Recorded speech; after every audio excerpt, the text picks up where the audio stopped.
उडदाच्या डाळीचं पीठ कसं कुटून घ्यायचंय ते मी तुम्हाला आज दाखवते. पाटा वराटा घेतला, उडदाचं मुगाच्या डाळीचं दोन्ही मिक्स आहे. पीठ व्यवस्थित असा घट्ट गोळा मळून घेतला, थोडं थोडं तेलाचा हात लावला आणि असं कुटून घ्यायचं. एकदम मऊ करायचं ते पीठ. आपल्याला एवढं कडक आहे ना, असं बोट पण टोचल्या जात नाही. पण कुटून कुटून थोडं नॉर्मल तेल लावायचं, खूप तेल पण नाही लावायचं. आपल्याला वर्षभर ते पापड टिकवायचे असतात.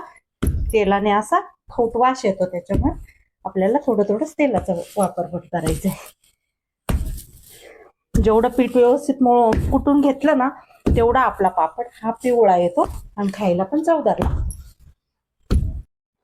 बघा असं पूर्ण मऊ होऊ द्यायचंय, तोपर्यंत आपल्याला ते व्यवस्थित कुटून घ्यायचंय. हे उडदाच्या पापडची रेसिपी आहे ना, माझ्या युट्यूब चॅनलवर टाकलेली आहे.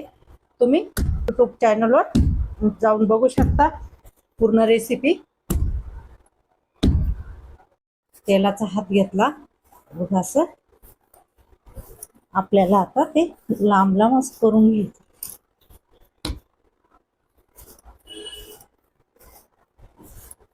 पापडाचं पीठ आपलं हे तयार झालेलं आहे.